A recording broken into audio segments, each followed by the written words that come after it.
Já comprou todas as prendas de Natal? Lembrou-se da sua? Estamos a oferecer 40 passes anuais da Zone e um deles pode ser seu. Assine hoje até 55% de desconto e habilite-se a ganhar. Tudo em observador.pt. A hora.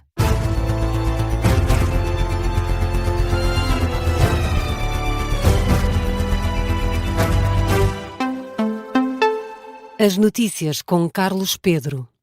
Boa noite, Jornal da Uma na Rádio Observador. A começar pela política, sem esquecer a greve geral da semana passada. O Primeiro-Ministro deixou esta terça-feira um aviso ao PS. Diz que os socialistas não estão a aprender com as últimas idas às urnas. No jantar de Natal do PSD, na Estufa Fria, em Lisboa, Luís Montenegro insiste na fasquia que colocou para o aumento dos salários em Portugal e acusa a oposição de arrogância enquanto fala num ano recheado de vitórias. Perante os deputados do partido, o chefe de governo elogia a conquista das eleições autárquicas e critica o PS por não ter tirado lições sobre as mais recentes derrotas eleitorais. Miguel Viterbo Dias. Na reunião de Natal da família social-democrata, o ano foi de vitória. Nós fomos colocados à prova em circunstâncias que não eram fáceis e vencemos. E vencemos bem. Luís Montenegro aproveitou a liderança nas autárquicas para atirar à oposição à esquerda, que acusa de arrogância. Sempre a dizer... porque os portugueses acham isto, porque os portugueses acham aquilo, e depois os portugueses pronunciam-se e têm um deputado na Assembleia da República, têm 3 deputados na Assembleia da República. Os portugueses não acham nada aquilo que eles dizem que eles acham. E os outros, que ainda há pouco tempo tinham uma maioria absoluta, e agora têm 58 deputados, e não querem aprender com aquilo que o povo lhes disse. E têm o desplante de dizer que arrogantes somos nós. Não. A mensagem para o Partido Socialista, dias depois do Tribunal Constitucional ter devolvido a lei da nacionalidade, depois de um pedido de fiscalização do PS, mas sobre isso Montenegro nada disse. O Primeiro-Ministro diz que a legislatura é uma oportunidade para catapultar o país e insiste na ambição para os salários, garantindo que Portugal vai chegar à fasquia elevada que colocou. Estava a falar por causa da greve geral. Tinha a ver com esta ambição. Nós temos de incutir esta cultura de irmos mais longe, esta cultura de ganharmos. Nós não precisamos de ficar sempre naquele rame-rame, naquele... de jogar para o empate, não. O chefe do governo, dias depois de ter apontado um salário mínimo de 1.500 euros num jantar pré-eleições presidenciais, em que no meio de tanta vitória teve um lapso. De facto, já começam a ser presidências a mais. Mas já agora ainda nos falta uma na nossa área política. Não nos falta. Isso é uma outra confusão, já agora. Marcelo Rebelo de Sousa entregou o cartão, mas é da família social-democrata. Os olhos já estão no futuro, em Luís Marques Mendes, num jantar que, por ser de Natal, teve direito a prendas. Montenegro ofereceu a Hugo Soares um prato com a imagem do Palacete de São Bento, para que os deputados não se esqueçam do objetivo: apoiar a liderança do governo. Para não se esquecerem que é dali que vem a inspiração e as boas decisões, preservar, salvaguardar na Assembleia da República. Miguel Viterbo Dias a acompanhar o jantar de Natal do PSD em Lisboa. Já o líder do grupo parlamentar do PSD, Hugo Soares, fez um ligeiro comentário à lei da nacionalidade para dizer que, no essencial, o Tribunal Constitucional validou as alterações feitas. Seguimos neste jornal com o debate presidencial desta terça-feira. António José Seguro elogia a nova postura do governo no processo da reforma laboral. Já Coutinho Figueiredo espera que a reunião entre a UGT e a Ministra do Trabalho seja o pontapé de saída para um acordo. Uma posição assumida no debate presidencial da última noite na RTP. O candidato apoiado pela Iniciativa Liberal diz que ouviu com agrado as declarações de ambas as partes no final do encontro.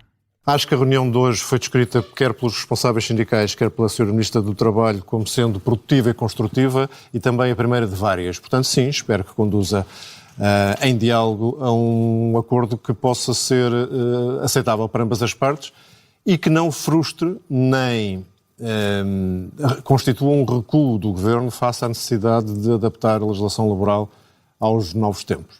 Espero que esta reunião seja a primeira de várias que conduzam a um acordo e que a reunião do dia 7, para a qual está já marcada com a CGTP, possa servir também a esse propósito. Também António José Seguro diz que ficou satisfeito com a nova postura do Governo neste processo da reforma laboral. Naturalmente que eu fico satisfeito que o Governo tenha reconhecido que começou mal este processo. E já se perderam 6 meses, ou 5 meses, com a proposta que foi entregue. Porque ele fere um princípio democrático. Não foi apresentado a eleições legislativas no programa eleitoral.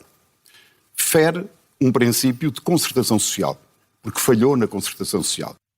Quanto ao chumbo da parte da lei da nacionalidade pelo Tribunal Constitucional, João Coutinho Figueiredo espera que o Parlamento não entre agora numa espécie de braço de ferro com os juízes do Palácio Raton. Espero que a Assembleia da República não cometa a loucura de insistir naquela redação. Espero que os partidos que têm interesse em que esta lei entre em vigor não insistam numa espécie de braço de ferro com o Tribunal Constitucional em que ninguém ganha e que rapidamente possamos ter a lei em vigor. Já António José Seguro não se pronunciou em relação à decisão do Tribunal Constitucional. Ainda assim, o candidato apoiado pelo PS apontou o que diz ser uma contradição no discurso de Coutrinho. Eu estou de facto a ouvir o João Coutinho Figueiredo sobre esta questão. Porque eu ouvi dizer que ele promulgava esta lei. Disse isso na Golgã. Portanto, aqui é que ficamos. Promulgava esta lei? Eu estou esclarecido. António José Seguro, que aproveitou ainda para desmentir as declarações de André Ventura no debate de segunda-feira. Seguro diz que nunca se encontrou com o presidente do Chega. O próximo frente a frente opõe precisamente André Ventura a João Coutinho de Figueiredo. Está agendado para sexta-feira na SIC. Voltamos ao tema da lei laboral. A UGT e a Ministra do Trabalho saíram otimistas da reunião desta terça-feira. Maria do Rosário Palma Ramalho admite até aproximar posições.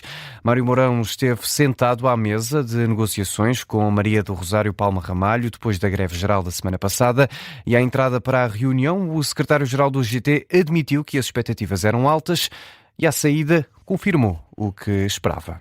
Foi uma reunião muito construtiva. Foi uma reunião muito produtiva e vamos continuar o trabalho e há muito trabalho para fazer. Aliás, eu disse uma vez, temos que partir a pedra e pedra dura e por isso é isso que vamos fazer. Vamos continuar esse trabalho com um reinício positivo e que eu espero que traga frutos. Já a Ministra garante que da parte do Governo nada mudou, diz que o Executivo continua disponível para negociar. Como proposta para a construção normativa, o Governo mantém, exatamente como tinha antes, disponibilidade para construir as soluções. Enfim, nós teremos que nos encontrar a meio caminho. Da nossa parte nada mudou. Da parte da UGT terá que perguntar à UGT. Deste encontro saiu ainda outra novidade. O diploma de atualização do salário mínimo nacional para os 920 euros vai esta quarta-feira a Conselho de Ministros. É uma subida de 50 euros já a partir do próximo ano. E se o país fosse hoje a eleições legislativas, a AD voltaria a ficar em primeiro lugar. É o resultado da mais recente sondagem feita pela Universidade Católica para a RTP, Antena 1 e Jornal Público.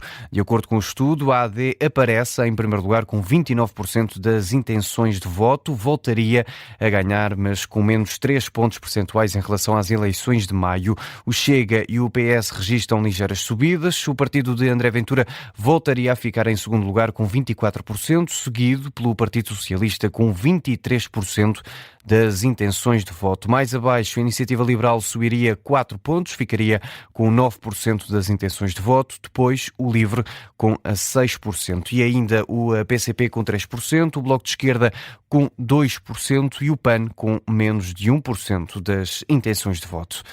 Quase 2,5 milhões de pessoas já foram vacinadas contra a gripe, precisamente a meta definida pela Direção-Geral da Saúde para esta campanha de vacinação. Os números são do relatório semanal divulgado esta terça-feira pela DGS. Os dados indicam que a cobertura vacinal nas pessoas com mais de 60 anos está perto dos 64%.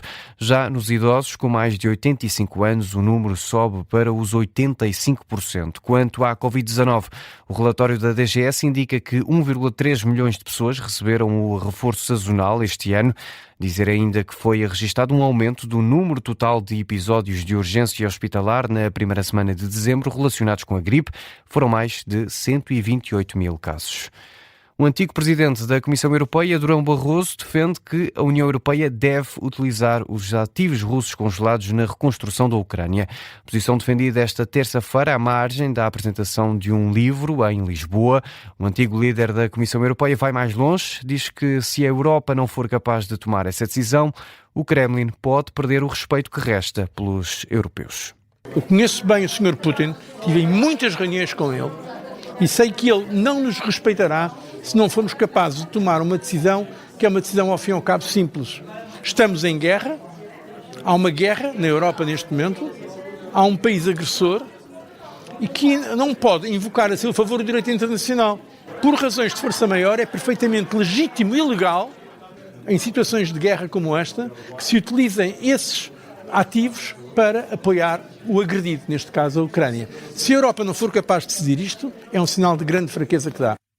Durão Barroso, sobre o conflito na Ucrânia, ele que discorda de um acordo de paz que não envolva garantias de segurança à Ucrânia. Foram entregues esta terça-feira em Estrasburgo os prémios Sakharov. A cerimónia terminou com um compromisso por parte da Presidente do Parlamento não deixar para trás a Geórgia e a Bielorrússia. Roberta Metsola garante que vai exercer toda a pressão política para expor as violações aos direitos humanos por parte de ambos os países patrocinados pela Rússia.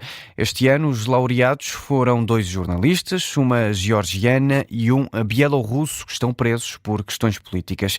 O observador está no Parlamento Europeu e acompanhou a cerimónia, que ficou marcada por apelos dos vencedores aos líderes europeus. João Costa Campos. Journalists Andrei Pochobut from Belarus and Imzia Amaglobeli from Georgia. Um bielorrusso, outra georgiana, ambos jornalistas, ambos presos por desafiarem a mão pesada do Estado. Representam milhares que vivem todos os dias em repressão e é por isso, diz Roberta Metsola, Presidente do Parlamento Europeu, que são os justos vencedores do prémio. With this prize, the European Parliament carries their message and amplifies it in the strongest Há 5 anos preso, há 5 anos sem ver a família. O jornalista bielorrusso foi representado pela filha. Diz que este prémio não muda o passado, nem volta a unir a família que foi sacrificada à custa da luta pela liberdade de expressão, mas mostra que é possível fazer justiça. Your recognition cannot change the past, but it gives us something extremely precious for the future.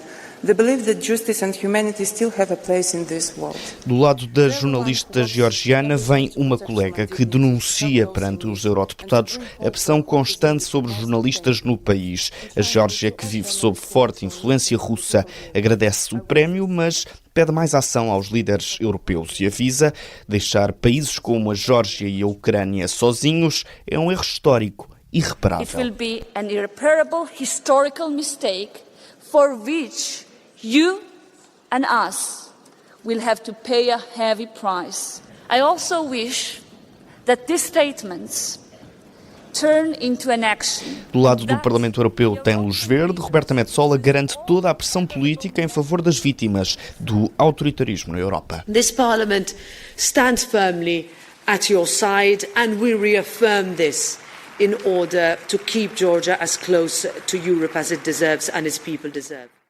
Um trabalho do jornalista João Costa Campos, que está no Parlamento Europeu, em Estrasburgo, a acompanhar a última sessão plenária do ano.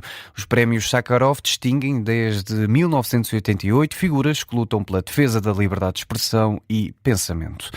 A fechar, Donald Trump classifica o regime venezuelano como terrorista e dá ordens para um bloqueio total aos petroleiros sancionados que entram ou saem da Venezuela. Uma posição tomada há instantes pelo presidente dos Estados Unidos, que deixou uma publicação na rede social Truth Social.